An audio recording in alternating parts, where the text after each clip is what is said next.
Hello student, आप लोग कैसे हैं? आई होप आप लोग अच्छे होंगे। आज संसाधन एवं विकास ये चैप्टर और वन एवं वन्य जीव संसाधन ये दोनों चैप्टर को मेंशन करके इस पर प्रश्न उत्तर तैयार किए हैं और इस पे हम बात करेंगे ये दोनों चैप्टर का जो भी महत्वपूर्ण क्वेश्चन है, ऑब्जेक्टिव और अति लघु उत्तरी प्रश्न, लघु उत्तरी प्रश्न और विस्तृत यानी दीर्घ उत्तरी प्रश्न सभी पर चर्चा करेंगे। और बहुत इंपॉर्टेंट क्वेश्चन लेकर आज आए हैं। इस चैप्टर से 100% क्वेश्चन बनेगा और आप लोग इसको अच्छे से समझिए और याद करिए और तैयारी भी करिएगा अच्छे से, और बोर्ड में इस बार आने वाला है। अभी और लोग लाइव आने दीजिए और जितने भी आपके दोस्त भी हों उनको भी शेयर कर दीजिए। इस बार यूपी बोर्ड में अधिक से नंबर लाइए आप लोग, और हम पूरी प्रयास किए हैं, तैयारी अच्छे से करा रहे हैं। हमें उम्मीद है कि आप लोग भी अच्छे से तैयारी कर रहे होंगे। चलिए शुरू करते हैं। देखिए, इस चैप्टर में हम पहले बात करते हैं संसाधन एवं विकास पर। संसाधन क्या है, विकास कैसे हो रहा है। वन एवं वन्य जीव संसाधन यानी वन से और वन्य जीव से हमें किस संसाधन के रूप में प्राप्त होते हैं, इस पे जो भी प्रश्न बनेंगे आज उसी पर हम लोग चर्चा करेंगे। ठीक है, और चलिए बात करते हैं। पहला क्वेश्चन है, मृदा अपरदन पर एक संक्षिप्त टिप्पणी लिखिए। मृदा अपरदन पर एक संक्षिप्त टिप्पणी लिखिए। देखिए, मृदा अपरदन क्या होता है इसको पहले समझिए। मृदा माने मिट्टी, अपरदन माने कटाव, मतलब उसको क्षरण होना, कटाव होना। ठीक है, कह रहे हैं भूमि के ऊपरी परत के हट जाने की प्रक्रिया को मृदा अपरदन कहते हैं। भूमि की ऊपरी परत के हट जाने की प्रक्रिया को मृदा अपरदन कहते हैं, या फिर मिट्टी में कटाव होने की क्रिया को ही हम क्या कहते हैं, मृदा अपरदन कहते हैं। मृदा अपरदन का सबसे पहला कारण तेज बहने वाला जल तथा तेज बहने वाली पवनें हैं। देखिए, जो मृदा अपरदन होता है किसके कारण होता है, आप लोग देखे होंगे इस समय गेहूं का सीजन है, आपके खेत में गेहूं की सिंचाई हो रही होगी। तो अगर खेत में जहाँ पर पाइप रखते हैं तो वहाँ से अगर निकलता है, देखते हैं ना, वहाँ पर कुछ देर दूरी पर क्या होता है, जैसे यहाँ पर अगर हम पाइप रखते हैं तो यहाँ पर कुछ दूरी तक यहाँ पर गड्ढा हो जाता है, यानी मिट्टी यहाँ से कटकर दूर चली जाती है, दूसरी आसपास क्षेत्र में चली जा रही है, थोड़ी सी दूर पर, मतलब वहाँ की मिट्टी कट रही, किसके कारण, तेज बहाव के कारण। यानी पानी नदियों के द्वारा अगर तेजी के बाढ़ भी आई तब पर भी मृदा का अपरदन होता है। अगला कह रहा है तेज बहने वाली पवनें, यानी हवाएं भी अगर तेज चलती है तो धूल कण उड़ती हैं, यानी अगर भुरभुरी मिट्टी है, अगर वहाँ से धूल अगर तेज हवा बह रही है तो वहाँ का भी मिट्टी क्या हो, उड़कर दूसरे स्थान पर चला जाता है। ये दोनों मृदा की ऊपरी उपजाऊ परत को अपने साथ बहाकर ले जाते हैं। देखते हैं जब कभी कभी बाढ़ आ जाता है तो खेतों जो उपजाऊ मिट्टी रहती है उसके साथ क्या होती है, बहाकर लेकर चली जाती है, तो वो क्या होता है, खेत फिर क्या होता है, उसको उपजाऊ बनाया जाता है। तो भूमि को कृषि के लिए अनुपयोगी बना देता है, मतलब बहाकर लेकर जाएगा और उस भूमि को क्या करता है, कृषि के लिए अनुपयोगी कर देगा।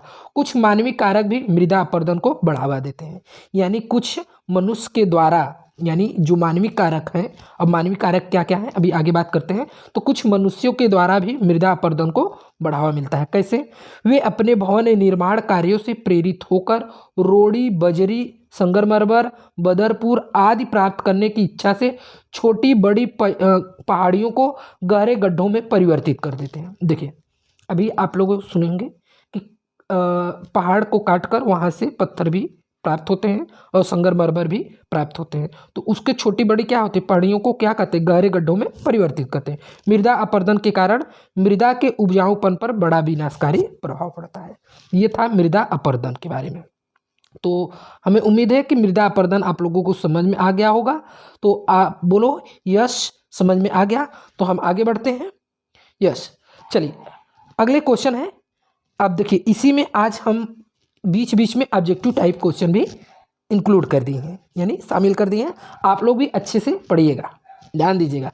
कह रहा है चिपको आंदोलन संबंधित है, तो चिपको आंदोलन किससे संबंधित है? क कह रहा है मृदा प्रदूषण, मृदा संरक्षण, वन संरक्षण, ग कह रहा है जल संरक्षण, घ कह रहा है वायु संरक्षण। देखिए चिपको आंदोलन क्या था? वन संरक्षण से संबंधित था। ख इज राइट आंसर। देखिए चिपको जो आंदोलन था वहाँ के क्या लोग थे कि मतलब कि जो जाति थी वो क्या करते थे, जो वनों की कटाई होने लगी तो वनों को क्या करते हैं, पेड़ों को से चिपक जाते थे और उसका विरोध कर रहे थे कि वन न काटा जाए। इसी को हम कहते हैं चिपको आंदोलन, जो वन संरक्षण के लिए था। ठीक है, अगला क्वेश्चन है टाइगर प्रोजेक्ट किस वर्ष आरंभ किया गया? टाइगर प्रोजेक्ट किस वर्ष आरंभ किया गया? क कह रहा है 1973 में, ख 1975 में, ग 1980 में, घ 1980 में। देखिए टाइगर जो प्रोजेक्ट था वह 1973 ईस्वी में प्रारंभ किया गया था, यानी टाइगर प्रोजेक्ट। ठीक है, मध्य प्रदेश में टाइगर बहुत ज़्यादा होते हैं। ठीक है, गिरिराज शेरों का जो है गुजरात में है, तो मध्य प्रदेश में क्या है, टाइगर प्रोजेक्ट भी है। ठीक, चलिए अब आगे बात करते हैं। प्रश्न 2 कह रहा है संसाधनों के दुरुपयोग से कौन कौन सी समस्याएं उत्पन्न होती है? संसाधनों के दुरुपयोग से कौन कौन सी समस्याएं उत्पन्न होती है? तो आप लोग उत्तर में कैसे लिखेंगे, ध्यान दीजिएगा। अगर ये सब प्रश्न आता है तो पहले एक लाइन आप लोग ऐसे लिखा करें। कह रहा है ना संसाधनों के दुरुपयोग से उत्पन्न समस्याएं निम्नवत हैं, ये लाइन पहले निम्नवत वाले निम्नलिखित वाले पहले, इससे आपकी कॉपी भी बनने में सहायक होता है। ठीक, तो पहला क्या है, इससे संसाधनों का ह्रास हुआ, यानी संसाधनों का जो दुरुपयोग करेंगे तो संसाधनों में क्या हुआ, ह्रास आएगा। ह्रास मतलब कमी आएगी। जैसे अभी फालतू जैसे पानी है, अब 10 लीटर का पानी है आपके पास और आप उसको मतलब ज़्यादातर यूज नहीं है फिर भी आप पानी खोल देते हो, वो बह जाता है। तो यानी क्या होता है, संसाधनों में ह्रास होती है, क्या होती है, कमी आती है। दूसरा कह रहा है ये समाज के कुछ ही लोगों के हाथ में आ गए हैं, जिससे समाज 2 हिस्सों यानी संसाधन एवं संसाधन संपन्न व संसाधनहीन अर्थात अमीर व गरीब में बढ़ गया। ये भी ध्यान दीजिएगा, मतलब कि संसाधन का दुरुपयोग करने से समाज के कुछ ही लोगों में हाथ में आ गया था, जिसको 2 भागों में बांटा गया था, संसाधन संपन्न और संसाधनहीन, यानी अमीर और गरीब। अमीर के पास संसाधन संपन्न है और गरीब के पास संसाधनहीन है, मतलब उनके पास संसाधन नहीं है। तीसरा कह रहा है संसाधनों के अंधाधुंध शोषण से वैश्विक पारिस्थितिक संकट उत्पन्न हो गए, जैसे भूमंडलीय तापमान, ओजोन परत और 6 पर्यावरण प्रदूषण, भूमि निम्नीकरण। मतलब कि भूमंडलीय तापमान जिसे क्या कह रहा है, संसाधनों के अंधाधुंध शोषण से वैश्विक परिस्थिति संकट उत्पन्न हो गया। मतलब जो भी संसाधन है अंधाधुंध अगर हम उसका क्या करते हैं, यूज कर रहे हैं और तब उस समय क्या होगा, पारिस्थितिक संकट उत्पन्न होता है। जैसे भूमंडलीय तापमान, इस समय देख रहे हैं वनों की अंधाधुंध कटाई होने के कारण इस समय ताप क्या हो रहा है, बहुत तेजी के साथ बढ़ रहा है। और ओजोन परत का क्या हो रहा है, अवक्षय हो रहा है। जब ओजोन परत का क्षरण हो रहा है तो तापमान क्या होगा, बढ़ेगा ही। और पर्यावरण प्रदूषण भी हो रहा है। और भूमि का निम्नीकरण, मतलब भूमि क्या होता है, तेजी के साथ कटाव होते जा रहे हैं, मतलब बंजर की तरफ। अगला क्या है, देखिए ये था आपका क्वेश्चन जो अति लघु उत्तरीय प्रश्न है, ये भी आप लोग अच्छे से तैयार कर लीजिएगा। तीसरा कह रहा है सुंदरवन पार्क किस राज्य में स्थित है? तो देखिए भाई आप लोगों को हमने जैसा बताया कि बीच बीच में हमने ऑब्जेक्टिव क्वेश्चन भी कर दिया है ताकि आप लोगों को बोरिंग महसूस न हो। ठीक है, तो सुंदरवन राष्ट्रीय पार्क किस राज्य में स्थित है? क असम, ख उड़ीसा, ग पश्चिम बंगाल, घ मध्य प्रदेश। देखिए सुंदरवन राष्ट्रीय पार्क या सुंदरवन डेल्टा किसको कहते हैं, कहाँ पर है, पश्चिम बंगाल में। कहाँ पर है, पश्चिम बंगाल में। ठीक है, सुंदरवन पश्चिम बंगाल। टाइगर प्रोजेक्ट कब स्टार्ट हुआ था, 1973 में। ठीक, चलिए अगला क्वेश्चन कह रहा है निम्नलिखित में किस राज्य में सबसे अधिक प्रतिशत कृषि भूमि पर खेती होती है? कह रहा है मिजोरम, ख मणिपुर, ग केरल, घ पंजाब। देखिए सबसे अधिक कृषि जो होती है, सबसे अधिक सबसे अधिक कृषि यानी कहाँ पर होती है, पंजाब में। कहाँ पर होती है, पंजाब में। इसमें किसान आंदोलन भी चल रहा था तो देख ही रहे थे, पंजाब वाले ही ज़्यादातर उसमें शामिल थे। तो पंजाब में क्या है, कृषि भूमि पर अधिकतर प्रतिशत पर खेती करती है। ठीक, इतना समझ में आया। चलिए बात करते हैं कह रहा है भूक्षरण से आप क्या समझते हैं। अभी जैसे अभी हमने बताया कि मृदा अपरदन कहो चाहे भूक्षरण कहते हैं, इसे रोकने के कोई 4 उपाय बताइए। अभी उसमें हमने बताया था मृदा अपरदन क्या होता है, वहाँ से भी आप लोग लिख सकते हैं और यहाँ से भी आप कर सकते हैं। ये क्वेश्चन बार बार रिपीट कर रहा है, तो यानी ये क्वेश्चन संभवतः क्वेश्चन बनाएगा यूपी बोर्ड में, बनाएगा ही बनाएगा। इसको आप लोग अच्छे से तैयार करिए, ठीक है। चलिए बात करते हैं। मिट्टी के कटाव का अर्थ है भूमि की उर्वरा शक्ति का नष्ट होना। मिट्टी के कटाव, अभी देखते हो आसपास अभी क्या होता है, जैसे ही गेहूं का सीजन खत्म होता है तो उस समय कुछ लोग क्या करते हैं कि अपने खेत का 1-2 फीट गड्ढे करवा देते हैं, यानी मिट्टी को हटवा कर बेच देते हैं। तो उसमें देखते ही होंगे आप लोगों को क्या होता है, उसमें 1-2 साल क्या होता है, कोई सही से अनाज नहीं उत्पन्न होता है। अपने आसपास देखे ही होंगे, बोलो देखें। हाँ देखिए, अभी आसपास देखेंगे कि जितने भी गड्ढे वाले खेत होंगे, जो 1-2 फीट गड्ढे खनाए गए हैं, वहाँ से मिट्टी हटाई गई, उसमें देखते हो 1-2 साल कुछ भी नहीं हो पाता है। क्यों? क्योंकि वहाँ का मिट्टी हट गया है और वहाँ पर क्या हो गया, उर्वरक शक्ति खत्म हो गई और फसल नहीं उत्पादन हो पा रहा है। तो दूसरे शब्दों में कह रहा है मिट्टी की ऊपरी परत के कोमल तथा उपजाऊ कणों को प्राकृतिक कारकों जैसे जल, नदी, वर्षा और वायु या प्रक्रमों द्वारा एक स्थान से हटाया जाना। यहाँ पर ध्यान दीजिए, प्रक्रम का मतलब कि मानवीय प्रक्रम द्वारा।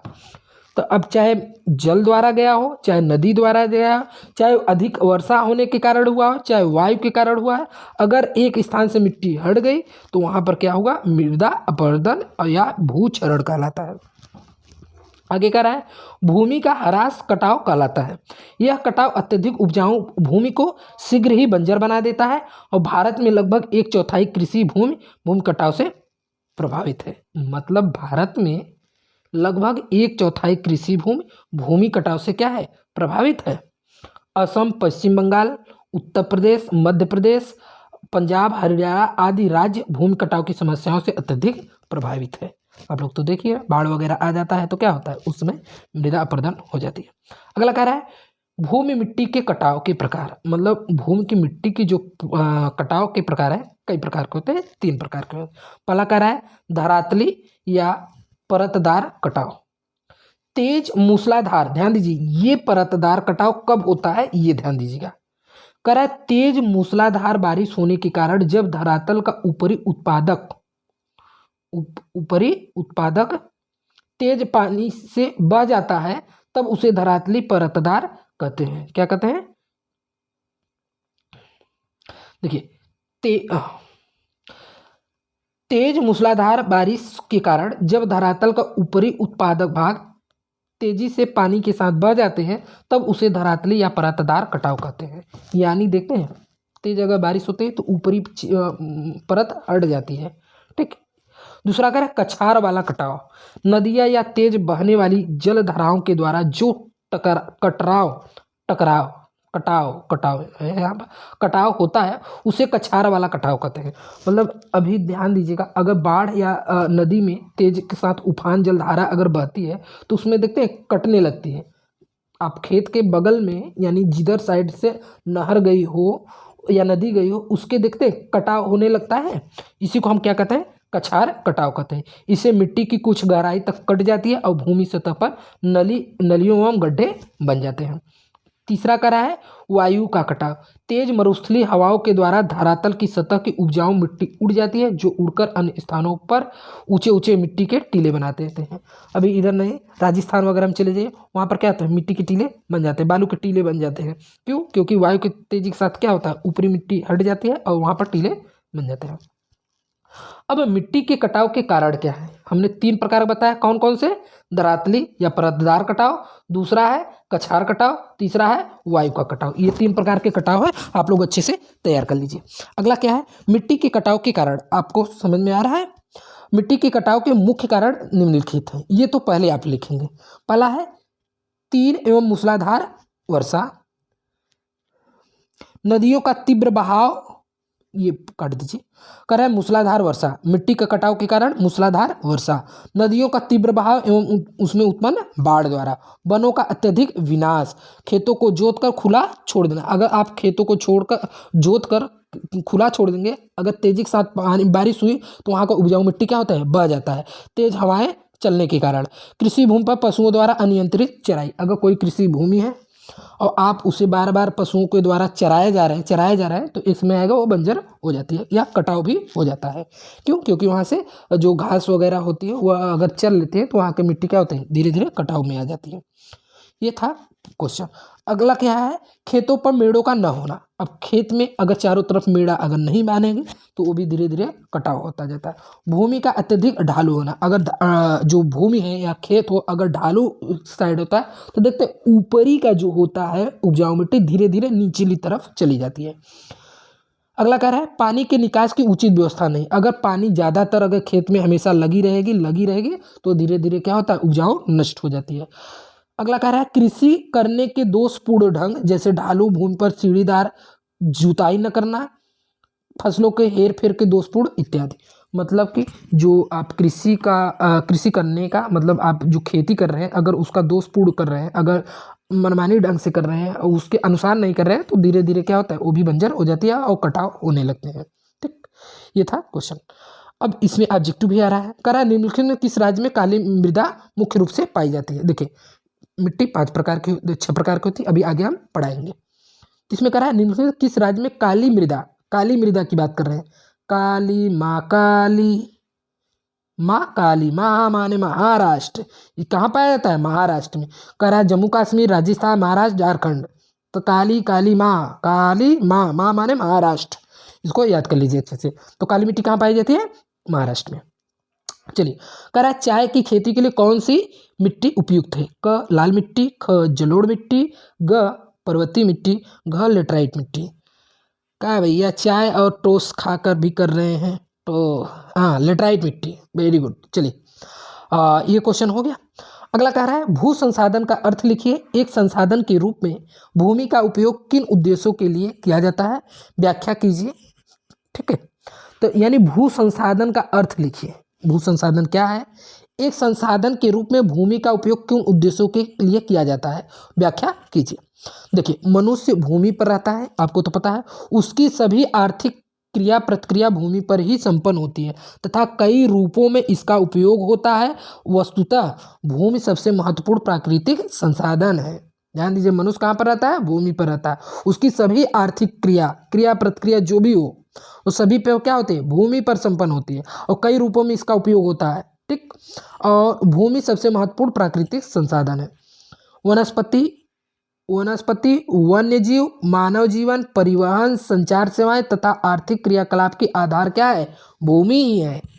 भूमि अपने महत्व के साथ ही एक सीमित संसाधन है, इस कारण उपलब्ध भूमि का विभिन्न उद्देश्यों के लिए उपयोग योजनाबद्ध तथा सावधानीपूर्वक करना चाहिए। यानी सीधा सीधा कह रहा है कि जितने भी हमारे पास संसाधन मौजूद हो, चाहे परिवहन हो, चाहे संचार सेवाएं हो, चाहे मानवीय जीवन में कुछ भी हो, चाहे वन्य जीव हो या वन जीव हो, सभी के हम क्या करना चाहिए, योजनाबद्ध एवं सावधानीपूर्वक करना चाहिए।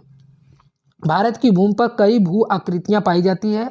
यह पर्वत, पठार, मैदान, झरने, द्वीप इत्यादि के रूप में स्थित होता है। 43% भूभाग पर मैदान है, जहां तो कृषि और उद्योग की सक्रिय गतिशील है। पर्वत संपूर्ण भूमि क्षेत्र के 30% हिस्से में विद्यमान है। ध्यान दीजिएगा, यानी भारत की जो भूमि है कई भू आकृतियों में पाई जाती है। यह पर्वत, पठार, मैदान, झरने, द्वीप आदि के रूप में स्थित है। 43% भूभाग पर क्या है, मैदान है, जहां तो कृषि और उद्योग की सक्रिय गतिशील होती हैं। यहाँ पर भाई मैदानी क्षेत्र में कृषि क्षेत्र और ज़्यादातर उद्योग लगते हैं। पर्वत संपूर्ण पृष्ठभूमि क्या है, यानी संपूर्ण भूमि का 30% हिस्सा है विद्यमान है। पर्वतीय क्षेत्र कई सदानीरा बारहमासी नदियों का भी उद्गम क्षेत्र है। यह पर्यटन विकास के लिए महत्वपूर्ण क्षेत्र है। यानी पर्वत पर जो लोग जाते हैं, देखते हैं ना, पर्यटन विकास मतलब जो पर्यटक जाते हैं अभी इसमें मनाली चले जाइए और पहाड़ी एरिया में जैसे जम्मू कश्मीर वगैरह, उत्तराखंड वगैरह, सब ये सब पहाड़ी एरिया है। तो इस पर पहाड़ी एरिया में जाने पर क्या होता है, पर्यटन विकास के लिए महत्वपूर्ण होता है। पारिस्थितिकी आवरण के लिए भी यह महत्वपूर्ण भू आकृतियां हैं। देश के 27% हिस्से पर क्या है, पठार है। पठारों की भूगर्भ में खनिजों एवं जीवाश्म ईंधनों का अकूत भंडार है। यह वनों के लिए बृहद कोष है। ये तो गलत है, सिर्फ यहीं पर अकूत भंडार है। ठीक, इतना हो गया। और भू उपयोग के उद्देश्य क्या है, यानी भू संसाधन के उपयोग के उद्देश्य क्या है। भू संसाधनों के उपयोग के उद्देश्य निम्नलिखित है। पहला, वन। भू का उपयोग किसके लिए किया जाता है, वन लगाने के लिए। और वन किसके लिए, मतलब प्रदूषण भी कम हो जाता है और हमें ऑक्सीजन भी मिलता है, और वन से हमें कई संसाधन भी प्राप्त हो सकते हैं। दूसरा कह रहा है कृषि के लिए अनुपलब्ध जमीन, यानी कृषि के लिए क्या होना चाहिए, उपलब्ध जमीन नहीं होनी चाहिए। बंजर और कृषि के अयोग्य भूमि, इमारतें, सड़कें और उद्योग जैसे कृषि प्रयोजन के लगाई गई भूमि पर प्रति भूमि के अतिरिक्त अन्य कृषि अयोग्य भूमि होने, स्थायी चारागाह और अन्य गोचर भूमि। ये सब आप लोग अच्छे से तैयार कर लिए। अगला कह रहा है विविध वृक्षों, फसलों, उद्यानों के अधीन भूमि जो शुद्ध बोए गए क्षेत्र में शामिल नहीं है। मतलब घर के आसपास जो भी फैशन के लिए लगाया जाता है उसके लिए वो नहीं है, सिर्फ जो विविध वृक्ष लगाया जाता है जैसे बागान वगैरह लगाया जाता है ना, और फसलें के लिए लगाए जाते हैं, इसके लिए भूमि का उपयोग किया जाता है। अगला कह रहा है कृषि योग्य बंजर भूमि जहाँ 5 वर्षों से अधिक, 5 वर्षों से अधिक समय तक कृषि कार्य नहीं हुआ है, उसके लिए भी योग्य होना चाहिए। प्रतिभूमि किसको कहते हैं, ध्यान दीजिएगा। कह रहा है 1 वर्ष या उससे कम समय में खेती नहीं की गई भूमि को क्या कहते हैं, प्रतिभूमि कहते हैं। 1 वर्ष से 5 वर्ष की अवधि से जिस भूमि पर खेती नहीं की गई वही पुरातन प्रतिभूमि कहलाती है। भू उपयोग में आवश्यक परिवर्तन हेतु उपाय क्या है। भू उपयोग में आवश्यक परिवर्तन हेतु उपाय निम्नलिखित हैं। ये लाइन पहले आप लोग जरूर लिखिएगा। और अगला क्या है, पहला कह रहा है अनउपजाऊ भूमि को उपजाऊ भूमि में परिवर्तन करने का प्रयास करना चाहिए। ध्यान दीजिए, अनउपजाऊ भूमि जो है उसको हम क्या करते हैं, उपजाऊ बनाने में परिवर्तन करने का प्रयास करना चाहिए। अगला क्या है, वन क्षेत्र के प्रतिशत को बढ़ाना चाहिए, मतलब अधिक से अधिक पेड़ों को लगाकर वन क्षेत्र को क्या किया जाए, बढ़ाया जाए। भू संरक्षण एवं प्रबंधन को बढ़ावा देना चाहिए, यानी भू संरक्षण के लिए मतलब भूमि का रक्षा करिए और उसको प्रबंधन को बढ़ावा देने, कैसे, वनों को लगाकर, मिट्टी का कटाव कम करके। लगातार भूमि उपयोग के कारण हो रहे भू संसाधनों के निम्नीकरण को कम करने का प्रयास करना चाहिए। ये हो गई। ठीक है, आप लोग 7वां कह रहा है निम्नलिखित में किस अधिक मात्रा में जलोढ़ मिट्टी में पाई जाती है। आप लोग बताइए, तब तो मैं पानी पी लेता हूं, बताइए। चलिए देखिए, कह रहा है निम्नलिखित में किसकी अधिक मात्रा जलोढ़ मिट्टी में पाई जाती है। क कह रहा है पोटास, ख चूना, ग फास्फोरस, घ इनमें से सभी। देखिए जलोढ़ मिट्टी में क्या क्या होता है, पोटास भी होता है, चूना भी होता है और फास्फोरस, मतलब घ इज राइट आंसर। ठीक है, तो यानी जो जलोढ़ मिट्टी होता है उसमें सभी पाए जाते हैं, पोटास भी पाए जाते हैं, चूना भी पाया जाता है और फास्फोरस भी पाए जाते हैं। अगला क्वेश्चन कर रहा है कपास की खेती के लिए कौन सी मृदा उपयुक्त है। कपास की खेती के लिए कौन सी मृदा उपयुक्त है। क काली मिट्टी, ख लाल मिट्टी, ग जलोढ़ मृदा, जलोढ़। ठीक है, घ कह रहा है लेटराइट मिट्टी। देखिए कपास की खेती के लिए सर्वोत्तम क्या होना चाहिए, काली मिट्टी उपयोग होना चाहिए। ठीक है, कई राइट आंसर। अगला क्वेश्चन कह रहा है जैव विविधता क्या है, मानव जीवन में इसकी महत्ता का वर्णन कीजिए। जैव विविधता क्या है, मानव जीवन में इसकी महत्ता का वर्णन कीजिए। जैव विविधता क्या है आप लोग पहले समझिए। जो जैव विविधता है करा है, जैव विविधता जीव मंडलों में पाए जाने वाले जीवों के विभिन्न जातियों में पाई जाने वाली विविधता है। जैव विविधता मतलब कि जीव मंडल में विभिन्न प्रकार जातियां पाई जाने वाली जो भी जीव होती हैं उन्हीं को क्या कहते हैं, जैव विविधता कहते हैं। दूसरे शब्दों में कहें तो जैव विविधता वनस्पति एवं प्राणियों में पाए जाने वाले जाति विविध को प्रकट करती है। भूपृष्ठ पर वर्तमान जैव विविधता अरबों वर्षों से हो रहे जीवन के सतत विकास की प्रक्रिया का परिणाम है। जैव विविधता मतलब जीवों की विविधता, यानी ऐसे परिवेश जहाँ पर अनेक प्रकार के जीव निवास करते हैं, अनेक प्रकार के जीव पाए जाते हैं, उसी को हम क्या कहते हैं, जैव विविधता कहते हैं। पर्यावरण ह्रास के कारण जैव विविधता का क्षय हुआ, भाई जो श्योर है। अगर पर्यावरण प्रदूषण हो रहा है तो धीरे धीरे क्या होता है, जैव विविधता का ह्रास होता है। जैसे अभी इस समय देख रहे हैं गौरैया कहीं दिखता है, बहुत से पक्षी गायब हो रहे हैं, बहुत से पशु जीव जंतु भी गायब हो रहे हैं। मतलब पर्यावरण में जैव विविधता का क्या हो रहा है, क्षय हो रहा है। जीवों की अनेक प्रजातियां का आगे कहा भी है ना, जीवों की अनेक प्रजातियां लुप्त हो गई और तथा संकटग्रस्त है, इस समय संकटग्रस्त भी है। ठीक है, हाँ देखो जैसे चीता तो एकदम पहले से गायब था, चीता तो भाई बाद में आया। अगला कह रहा है मानव जीवन के लिए महत्व क्या है भाई, ये भी समझिए।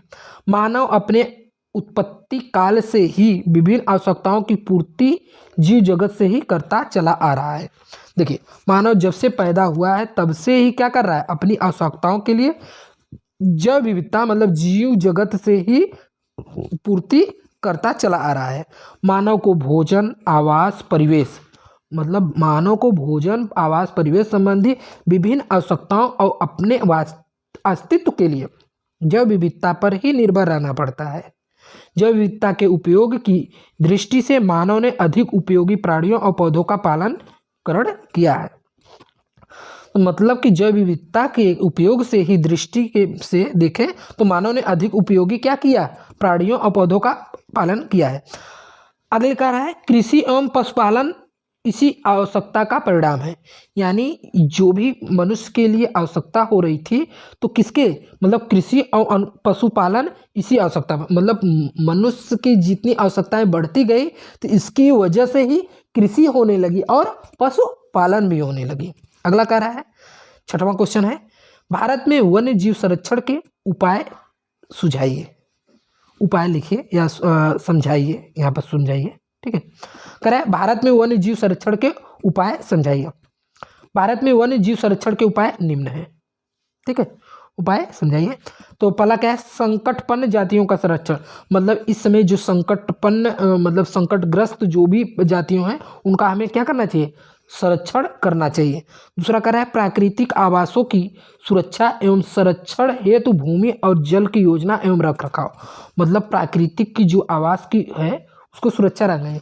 मतलब इस समय देख रहे हैं चिड़ियाघर वगैरह बन जा रहे हैं लेकिन उनको हमेशा जंगलों में छोड़ना चाहिए, खुले छोड़ना चाहिए। उनकी मतलब जो भी प्राकृतिक संरक्षण है उनका हमें हमेशा क्या करना है, सुरक्षा करनी चाहिए, वनों को न कटाई किया जाए।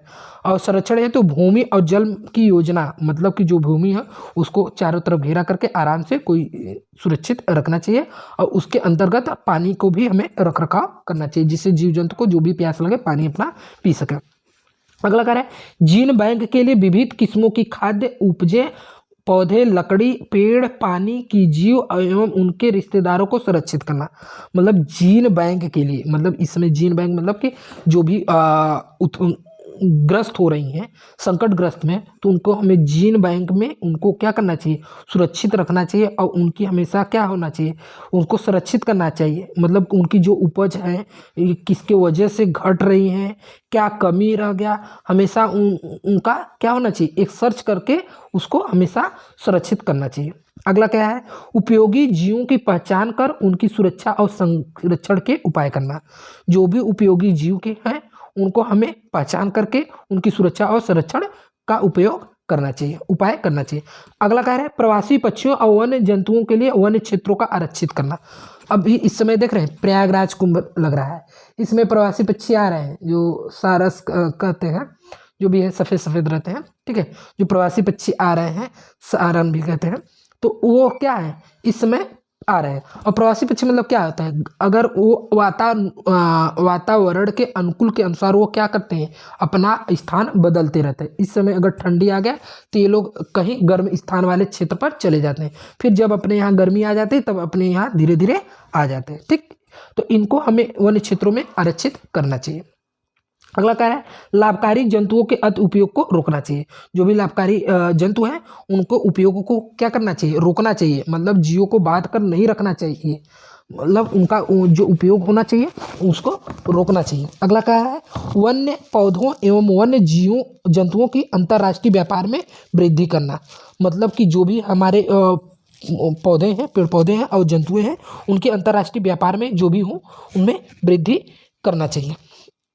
अगला क्या है, शिकारियों आदि से जंतुओं को रक्षा करनी है। जो भी शिकारी हो रहे हैं उनसे हमें क्या करना चाहिए, जंतुओं को रक्षा करना है। शिकार एक गैर कानूनी कार्य है, इसको 1972 में वन्य जीव सुरक्षा अधिनियम के तहत माना गया है, ठीक है, वो आगे नहीं है, के तहत बनाया गया है जिसकी वजह से उनको हमें क्या करना है, रक्षा करनी चाहिए, ठीक। ये था क्वेश्चन। अब 7वां कह रहा है मृदा संरक्षण संसाधन के महत्व का वर्णन कीजिए एवं किन्हीं 2 प्रकार के मृदाओं की विशेषताओं का उल्लेख कीजिए। ये बहुत इंपॉर्टेंट क्वेश्चन है भैया, ये वेरी इंपॉर्टेंट है।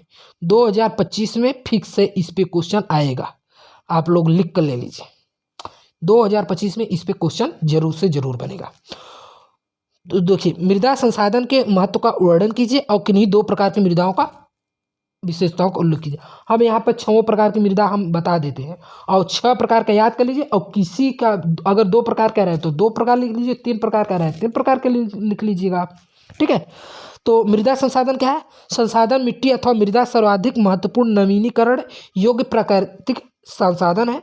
मिट्टी से ही पौधे विकसित होते हैं और पृथ्वी के जीव जंतुओं की कई प्रजातियों को भोजन प्रदान करती। कुछ सेंटीमीटर मृदा के निर्माण में लाखों वर्षों का समय लग जाता है। ध्यान दीजिएगा, कुछ सेंटीमीटर मृदा का अगर निर्माण कर रहे हैं तो उसमें हमें क्या करते हैं, लाखों वर्ष का समय लग जाता है। आगे कह रहा है, मृदा निर्माण के लिए उच्चावच, चट्टानें, जलवायु व वनस्पति तथा अन्य जैव संसाधनों को मुख्य कारक माना जाता है। मृदा के निर्माण के लिए ध्यान दीजिए, उच्चावच होना चाहिए, चट्टानें होना चाहिए, जलवायु होनी चाहिए, वनस्पति होना चाहिए और जैव संसाधनों को मुख्य कारक माना जाता है। आगे कह रहा है, प्रकृति के कई तत्व मृदा में बनने में अपनी भूमिका निभाते हैं। जो मृदा की निर्माण होती है उसमें प्रकृति का कोई भी बहुत से तत्व हैं, उनमें अपना भूमिका निभाते हैं। आगे कह रहा है, जिसमें तापमान, प्रवाहमान, जल, पवन, हिमनद और अपघटन की क्रियाएं भी शामिल है। यानी जो मृदा का निर्माण होता है तो उसमें क्या होना चाहिए, तापमान भी होना चाहिए और प्रवाहमान जल भी होना चाहिए और पवनें भी शामिल हैं। वायु, ध्यान दीजिएगा, मृदा में वायु होती है, हिमनद और अपघटन की क्रियाएं शामिल होना चाहिए। मृदा में होने वाली रासायनिक और जैव, यहाँ पर जैव है, जैव परिवर्तन भी महत्वपूर्ण होता है। मृदा जैव तथा अजैव दोनों प्रकार के पदार्थों से बनी होती है। मृदा के निर्माण के लिए उत्तरदायी जैव पदार्थ ह्यूमस कहलाता है। ध्यान दीजिएगा, मृदा के निर्माण के लिए उत्तरदायी जैव पदार्थ क्या है, ह्यूमस कहलाता है। मृदा निर्माण को निर्धारित करने वाले तत्वों में रंग, गठन, गहराई, आयु इत्यादि के साथ रासायनिक और भौतिक गुणों के आधार पर मृदा को कितने भागों में बांटा गया है, 6 भागों में। ठीक, तो इसका ट्रिक आप लोगों को बता दे रहे हैं, पमज कलाले। ध्यान दीजिएगा, पमज कलाले। देखिए, पमज कलाले, ये देखिए, ये बहुत अच्छा ट्रिक है और आप लोगों से अच्छे। प माने पर्वतीय मिट्टी, म माने मरुस्थलीय मिट्टी, ज माने जलोढ़ मिट्टी, क माने काली मिट्टी, ला माने लाल मिट्टी, ले माने लेटराइट मिट्टी। प म ज क ला ले, एक बार आप लोग नोट कर लीजिए, प म ज क ला ले। प माने लिखिए पर्वतीय मिट्टी, म माने मरुस्थलीय मिट्टी, ज माने जलोढ़ मिट्टी, हाँ, क माने काली मिट्टी, ला माने लाल मिट्टी, ले माने लेटराइट मिट्टी। एक बार फिर से रिपीट कर दे रहे हैं, पर्वतीय मिट्टी, मरुस्थलीय मिट्टी, जलोढ़ मिट्टी, काली मिट्टी, लाल मिट्टी, लेटराइट मिट्टी। ठीक है, हाँ, अब 6 प्रकार का हम बकायदे से आज हम पूरा करा दे रहे हैं। ठीक है, चलिए, हम यहाँ पर आगे पीछे करके दे दिया है, लेकिन आप लोग वैसे भी लिख सकते हैं। अगला है जलोढ़ मिट्टी। जलोढ़ मिट्टी क्या होता है, भारत का संपूर्ण उत्तरी मैदान क्या है, जलोढ़ मिट्टी से बना हुआ है। ध्यान दीजिएगा, उत्तरी मैदान कैसा बना हुआ है, जलोढ़ मिट्टी से बना है। यह मृदा हिमालय की 3 महत्वपूर्ण नदियाँ, कौन कौन सी, सिंधु, गंगा और ब्रह्मपुत्र नदियों द्वारा लाए गए निक्षेपों से बनी होती है। जलोढ़ मृदा में क्या क्या है, ध्यान दीजिए, रेत, सिल्ट और इसको क्या कहते हैं, मृत्तिका के विभिन्न अनुपात पाए जाते हैं, जिस कारण यह बहुत उपजाऊ होती है। इसमें क्या होता है, पोटास, फास्फोरस, चूना, अभी आया था ना जलोढ़ मिट्टी में, पोटास, फास्फोरस, चूना होता है। जलोढ़ मिट्टी में क्या क्या होता है, पोटास, फास्फोरस, चूना होता है। यह मृदा जो होती है गन्ने, चावल, गेहूँ और अन्य अनाजों, दलहन फसलों के लिए क्या होती है, उपयोगी होती है। तो जलोढ़ मिट्टी में ध्यान दीजिएगा, जो यह होता है उत्तरी मैदान जलोढ़ मिट्टी से बना हुआ है और यह मृदा हिमालय की 3 महत्वपूर्ण नदी तंत्र सिंधु, गंगा, ब्रह्मपुत्र नदियों द्वारा लाए गए निक्षेपों से बनी है। जलोढ़ मृदा में रेत, सिल्ट और मृत्तिका के विभिन्न अनुपात पाए जाते हैं, जिस कारण यह बहुत उपजाऊ होती है। इसमें पोटास, फास्फोरस और चूना होता है। यह मृदा गन्ने, चावल, गेहूं और अन्य अनाजों और दलहन फसलों के लिए उपयुक्त होता है। बहुत सही। अभी आप लोग लाइफ भी कर दीजिए और ये क्वेश्चन लास्ट सेशन पे चल रहा है, ठीक है। चलिए दूसरा क्वेश्चन कर रहा है मिट्टी, काली मिट्टी। काली मिट्टी क्या होती है? यह मृदाओं का रंग काला होता है। इन्हें रेगर मृदा भी कहते हैं और काली मृदा कपास की खेती के लिए उचित समझी जाती है। ध्यान दीजिएगा, अभी आया था ना कपास की खेती के लिए, ठीक। और इस प्रकार की मृदा दक्कन पठार के क्षेत्र उत्तरी पश्चिमी भाग में पाई जाती है। ये मृदा कहाँ कहाँ पाई जाती है? महाराष्ट्र, सौराष्ट्र, मालवा और मध्य प्रदेश और छत्तीसगढ़ के पठार में पाई जाती है। तो हमेशा आपको ज़्यादातर महाराष्ट्र में ही पूछा गया है। महाराष्ट्र, मालवा, मध्य प्रदेश और छत्तीसगढ़ के पठार में पाई जाती है। करा ये मृदा, अब ध्यान दीजिए, काली मृदा में क्या होती है? कैल्शियम कार्बोनेट, मैग्नीशियम, पोटास और चूने जैसी पौष्टिक तत्वों से परिपूर्ण होता है। कैल्शियम कार्बोनेट, मैग्नीशियम, पोटास, चूना। ध्यान दीजिएगा, काली मिट्टी में क्या पाया जाता है? कैल्शियम कार्बोनेट, मैग्नीशियम, पोटास, चूना, ठीक। अब लाल मिट्टी की बात करते हैं। करा इस मृदा में लोहे के कणों की मात्रा अधिक होने के कारण इसका रंग क्या होता है? लाल होता है। लाल मिट्टी कैसे होता है? क्योंकि इसमें लौह तत्व की मात्रा अधिक होती है। कहीं कहीं पर पीला भी होता है। यह मृदा उड़ीसा, छत्तीसगढ़, मध्य गंगा के मैदान के दक्षिणी छोर पर और पश्चिमी घाट के पहाड़ी पर भी पाई जाती है, ठीक। ये हो गई लाल मिट्टी, बहुत ज़्यादा खास नहीं है। अगला क्या है? लेटराइट मिट्टी। लेटराइट मृदा उच्च तापमान और अत्यधिक वर्षा वाले असम क्षेत्र में, ध्यान दीजिए, मिजोरम वगैरह में क्या होता है? चाय की खेती होती है ना ज़्यादातर लेटराइट मिट्टी में। हाँ, चाय की खेती के लिए लेटराइट मिट्टी। आगे क्या कह रहा है? लेटराइट मृदा उच्च तापमान और अत्यधिक वर्षा वाले क्षेत्रों में विकसित होती है। यह भारी वर्षा से अत्यधिक निछालन का परिणाम है और इस मृदा में ह्यूमस की मात्रा कम पाई जाती है। ध्यान दीजिएगा। और ये मृदाएं मुख्य तौर पर कर्नाटक, केरल, तमिलनाडु, मध्य प्रदेश, उड़ीसा, असम की पहाड़ी क्षेत्रों में पाई जाती है। यह मृदा काजू की फसल के लिए उपयुक्त होती है और चाय के लिए, क्योंकि असम है ना चाय, ठीक। हाँ, अगला क्या है? मरुस्थली मृदा, हमने बताया था। और इन मृदाओं का रंग लाल भूरा होता है। मरुस्थली कैसा होता है? लाल भूरा होता है। यह मृदा आमतौर पर रेतीली और लवड़ी होती है। शुष्क जलवायु, उच्च तापमान के कारण जल वाष्पन दूर अधिक होती है और मृदाओं में ह्यूमस की नमी की मात्रा कम होती है। और इस मृदा को और तरीके से सिंचित करके कृषि योग्य बनाया जाता है। मतलब मानवीय तरीके से हम क्या करते हैं? उसको सींच करके कृषि योग्य बनाते हैं, जैसे कि पश्चिमी राजस्थान में हो रहा है। राजस्थान में क्या होता है? बालू के टीले बहुत अधिक होते हैं और वहाँ पर तापमान अधिक होता है, कारण उच्च तापमान के कारण, ठीक। ये अब अगला है, लास्ट है पर्वतीय मृदा। पमच कलाले में पहले ही आ गया था। कह रहा है ये मृदा पर्वतीय क्षेत्रों में पाई जाती है जहाँ पर्याप्त वर्षावन उपलब्ध है। इन मृदा के गठन से पर्वतीय पर्यावरण के अनुसार बदलाव आता है और इन नदी घाटियों में मृदा दोमट और सिल्टदार होती है, परंतु ऊपरी ढालों पर इनका गठन मोटे कणों का होता है और हिमालय के हिमाच्छादित क्षेत्रों में इस मृदा का बहुत अपर्दन होता है। मतलब पर्वतीय क्षेत्रों में क्या करते हैं? भूस्खलन होता है ना, कई सुने होंगे ना कि वहाँ का पहाड़ खसक गई थी और गिर गई, रोड के पास आ गई, तो ये सब होता है। तो आप लोगों को सेशन कैसा लगा? मुझे उम्मीद होगा आज का सेशन बहुत अच्छा लगा होगा आप लोगों को। और आप लोगों की जो भी दिक्कतें हो आप लोग कमेंट में भी एक बार कर दीजिएगा। और आपको जो भी दिक्कतें हैं, जो भी समस्याएं हैं, आप लोग हमें अवगत कराइए और आपको डेली ऐसे कोर्स कराया जाएगा। और ये भी जो भी सेशन चलेगा, हाँ, हिंदी का कुछ अभी भी चलेगा।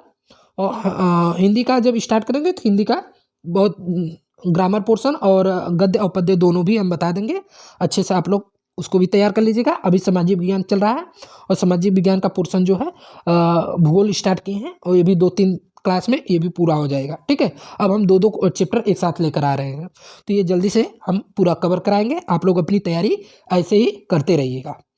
अगर आप चैनल पे नए हैं तो सब्सक्राइब करके घंटी का बटन ऑन कर दीजिए और जो भी अभी हैं एक बार लाइक कर दीजिए और कमेंट जरूर करिएगा आप लोग। आज के लिए इतना ही। मैं सुशील सर, जय हिंद।